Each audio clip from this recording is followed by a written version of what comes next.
How's it going, everyone? Bobby Digital here, bringing you another gameplay video. This time I'm bringing you some more Division, and I'm bringing you a quick tips and tricks video of some stuff that I learned playing the Division and stuff that I found on the internet, and I'm hoping to make things a lot more clear for you, so you don't have to do that much searching. But anyway, so let's get started with the video. First thing I want to talk to you about is the whole holy trinity of RPGs. Right now I'm rocking a sniper class, which is technically a DPS class in this game. You have your three major classes. You have your tanks, your DPSs, and your healers. Generally, your tanks take all the damage. They have the highest health. They have the highest armor. They don't do the maximum damage. They don't have a lot of spell power, or in this game, it's referred to as skill power. They just take all the damage and taunt the enemies. Then you have the DPS characters who will sit there and do the maximum damage, and you have the healers keeping the entire team alive. Okay, so let's break down my character here. Now, let me just let you understand that what I'm showing you here is in no way the right or wrong way. There is no right or wrong way to build your character. It's however you want to play. But to me, this is the way I would build a typical DPS character in a squad. So let's go over here to my inventory. First thing I want to show you is I'm going with a sniper rifle. Sniper rifles do maximum damage with that one bullet, so that's generally what I want to do. I don't want to be up close. I want to be far away. I want to do as much damage as I can from a distance, so I don't have to invest in health or anything like that, and I can invest solely in DPS. One thing you want to consider when you're building a DPS character is when you're putting your mods on, make sure you put a suppressor on your guns. If you look here at the suppressors, they reduce threat. Now this is a low-level suppressor because this is a low-level character. I built a new one, but the higher-level suppressors will reduce more threat. Okay, now what that does is, if your tank is taunting enemies, and he has those abilities by using his shield, the ballistic shield that a tank uses generates threat, or you could call it aggro if you guys are out there, army of two guys. When you put on a shield with a tank, it generates threat. It's been said by the developers in the game in some developer videos. Also, another thing that generates threat is a light machine gun, because bullets in general generate threat. Light machine guns do the heaviest velocity of bullets and the heaviest stream of bullets, so they generate the most threat, and it's a lot easier to suppress enemies, so that's a good weapon to have for a tank. You distract the enemies, so it allows your team to freely shoot the enemy and do whatever they need to do while you generate all the threat. So always make sure every one of your weapons, if you're a DPS character, put on a silencer. It's a lot easier to shoot when enemies aren't shooting you. It's a lot easier to line up headshots when enemies aren't shooting you. Okay, I also do that with every single one of my guns here. Suppressor, even my pistols, suppressor. They don't reduce damage or anything. They're just specifically for reducing threat, so there's no reason not to have one. Now let me talk to you about the primary talents. Okay, if you look up the top of the screen here, you have firearms, stamina, and electronics. That translates into how much damage you do, how much health you have, and how much skill power. Okay, in a typical MMO, you would normally look at it as damage, health, and magic.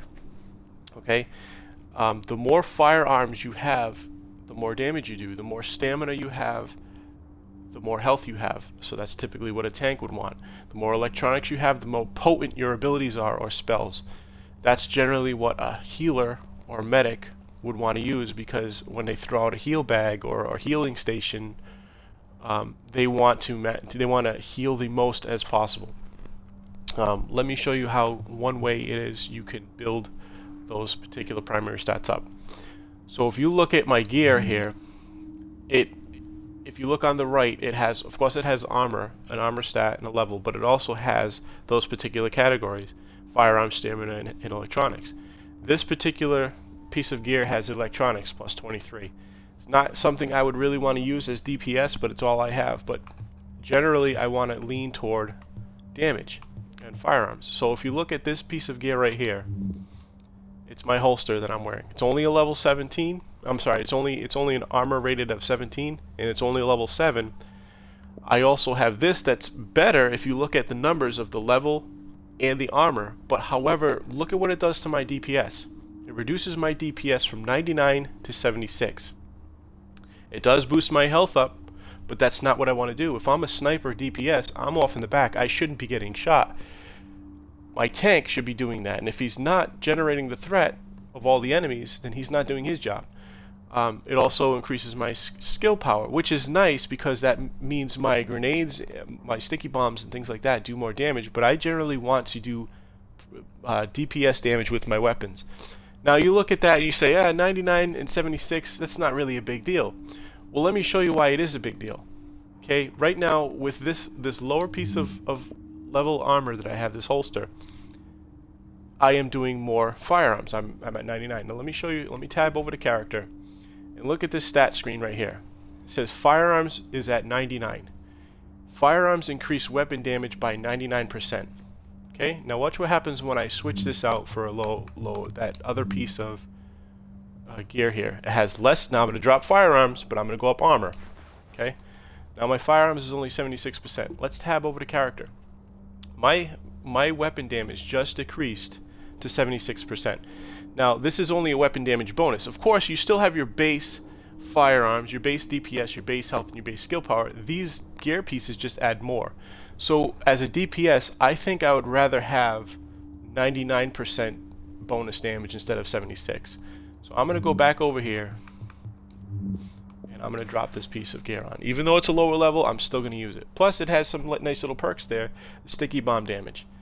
You know what I mean? So it means that in turn means my sticky bomb will do more damage. So now let me show you how that works. Let's go over to abilities. This is the tech tree. This is the tree for the DPS characters. Okay, look at my sticky bomb. Look at the base, the base damage down on the right side of the screen where it says attributes. It says type, base, and total. Explosion radius. The base damage, if I didn't have anything on that boosted my skill power, it's only going to do 2,017 health points. But because I have some points in skill power, now here's where the balance comes in. Do you want to go full DPS, full firearms, or do you want to put a little bit of points into electronics? Look what it does after my skill power, because it's boosted by my electronics. It's up to almost 4,000 health points damage with that. Okay, so now let's see if I go back to my inventory. I take that piece of gear and instead of using this one that boosts my firearms, let's go to this one that boosts my skill power. Now my electronics and skill power just went up. Okay, so now let's go back over to that screen. And what was it at? Oh, I forget what it was. Now it was like it still got the base damage, but look at my total, how it went up to over 5,000. So that's how your spell power or your skill power affects your abilities. And the same thing can be said for the shield. You know, if you're a tank and you want maybe to not just go to health, maybe invest in a little bit of skill power, it'll make your shield stronger. It'll make your healing abilities a lot more potent, and that's the benefit of, you know, the electronics skill or stat. But I'm going to drop that back down because I really like my sniper damage. I'm pretty good at lining up headshots and things like that. Also, let me show you this little piece of information here with some of these guns. Okay, when you get up into the blue guns in the higher, the better weapons like the purples and the exotics, they all start to have these talents. If you look at the right side of the screen, there's a talent there in blue lettering that says the talent is called Deadly, and it says critical hit damage is increased by 5%. Now I need 95 firearms in order for that to work, in order for that perk to even unlock and to be usable on this weapon. Now because I have firearms at 99, I do qualify to use that and it'll start working. So now let's see if I go to back over to here and let's put on this better piece of gear that drops my firearms. Now watch this. This perk is no longer active. So this is how the little mini game of building your character comes into play. And this is what you have to pay attention. Not every piece of gear, just because it's a higher level in a higher armor rating is something you want to use. It depends on what you want to do, and I'm going to stick with this one for now because I want to be I want to do the most damage. Now, also, like I said before, if you want to be you know, these things here aren't always the best for solo players. Solo players who don't have tanks that to generate the threat and take the damage, and don't have a medic to heal, maybe you don't want to stick with this. Maybe you want to be a little bit more balanced. And even when you go into the dark zone, I can't guarantee you that this is effective in the dark zone, because real players aren't AI. You know what I mean? They don't always go by these rules. So it's really how you want to do it. I'm just strictly talking about PvE when you're playing in a squad and some of your squad mates are using the roles. So now, let me show you some of these different abilities here, and why I tend to want to lean toward tech to do DPS. I mean, basically that's what the game tells you to do. Is if you want to do DPS, go down the tech tree, because these abilities have the most bang. Like if you look at the security tree, it's a shield that generally goes with the tank. It's the smart cover goes with the tank. However, if you look at the smart cover, it actually gives you a damage buff. So you may want to think, hey, you know what? If I'm trying to be a DPS, maybe I want to go with a smart cover, because look at what it does. Is it boosts your damage. It gives you a damage buff of 16 base and then 17 total. So you may want to start to mix and match with some of these skills. Look at this medical scan, this pulse scan. It boosts your critical hit chance and your critical hit damage. So it's not always it's not always a good idea just to go down one tree, unless you want to play it, unless you want to use those abilities.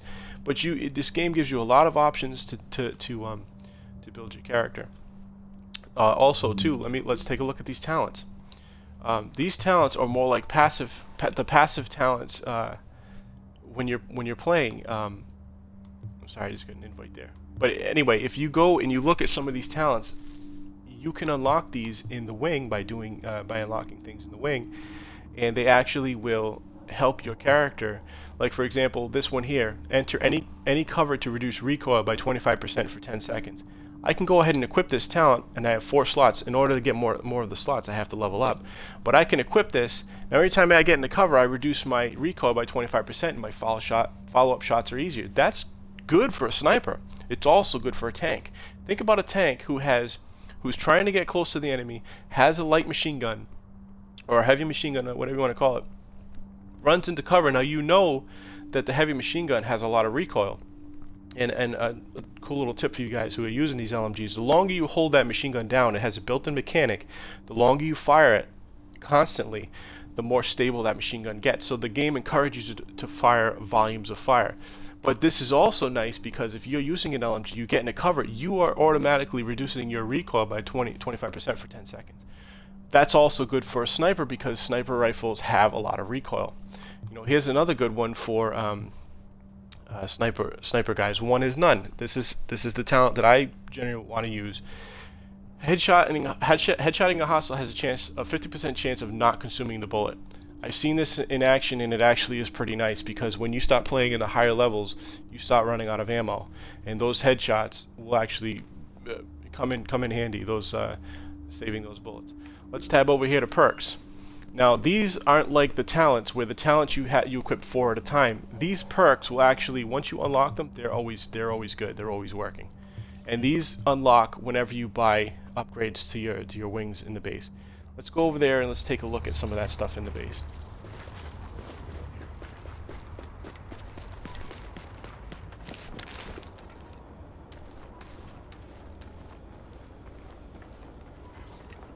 Let's take a look at the security wing first, just to show you some of the things in there. It's the closest You're doing one. good work. Also, there are some visual. Whenever you upgrade your wing, they upgrade your base visually. Like you can actually see differences in the base there. So let's go ahead and down and look at this upgrade. This upgrade costs, well, these upgrades down here are the smaller upgrades, and they cost 200 supplies for security. In order to get these supplies, let's take a look at the map. I'll show you how to get these supplies. You got to do encounters, okay? Encounters and main missions. So if you look at this encounter, it rewards 60 medical wing supplies. If you look at this mission over here, 500 medical wing supplies. If you look at this mission over here, 500 security wing supplies, and so on. All these little encounters. Here's another one for tech, 60 medical wing supplies. The more supplies you have, the more you can unlock your base. So right here it says I need 200 to unlock this guard post. If you look at it, what it does is it unlocks some talents and it also unlocks some perks. This is the one here where it actually is that perk there called Steady Hands. Enter cover and reduce recoil by 25% for 10 seconds. That was the one I just previously showed you. This one here is a nice shooting range I just unlocked. And let me show you what the shooting range is good for. Run back here. Just to show you what I'm talking about with the whole DPS build too. This is actually a good way of testing what I'm talking about with your different weapons. So let's go here. We're going to get into cover, and I'm going to show you what I meant by the whole firearms rating having a big effect. So right now, because of the gear I'm wearing, and this is what's awesome about the shooting range, you can do this at any time. My firearms is at 99%. I'm sorry, yeah, it's 99%, but the firearms is at 99. Let's go ahead and take a headshot. 3260 damage. Now let's go ahead and go back to my inventory. We're going to drop on this better piece of equipment, but it drops my firearms down to 76, which will technically be 76% in the game. So it was 3260 when I had my firearms up at 99. Let's look at it now at 76. 2958. Okay, so I just dropped a considerable amount of damage from that one headshot. So you can do this with any weapon you want. I think you can do it with abilities. I'm not really sure. Don't quote me on that, but and you can test out some of that stuff in there. Okay, so and also they give you an ammo box so you can keep firing away at leisure in there. So let's go back up to here. Let's take a look at something else I want to show you. This is the medical wing in the wrong area. This is the staircase. Go up here and show you something. Nice to see you in one piece. Up here. Now, some weapons, if you notice, when you have weapons and armor, actually I think you can only do this with armor, but some armors have, you know, major attributes in all those different primary stats. You can actually go to this security terminal, security wing, and you can buy a recalibration station, which is down here. Okay, this allows you to use basically this recalibration station, which shows up right here when you buy it, to basically re-roll some of the things in that piece of gear. Can't really do it for weapons. I think it's just strictly gear right now. But anyway, if you're not happy with what you have, you can go ahead and you can do that. Let me show you a little bit of crafting here. Let's go over to this crafting station. Hey, you. A lot of people may be intimidated by the crafting. This is one thing I will tell you when playing this game. I would not sell weapons. I would dismantle everything you have. Because what happens is when you dismantle everything you have, you get crafting materials. And if you look in these different blueprints at this crafting station, this is all blueprints that the game gives you or you collect. I can't stand when the computer's talking. It distracts me so much. But anyway, let's say I wanted to buy this to craft this sniper rifle. Okay, if you look at it, it has a damage range from, it's a level 12, but it has a damage range from 2243 to 2584. It requires 4 blue weapon parts and 1 tool. Tools you can find out in the world. Okay, that's not a big deal. The weapon parts, okay, I only have 4. What happens if I want to get more? Well, you go to your game, you go to your inventory. Is there a weapon I can dismantle?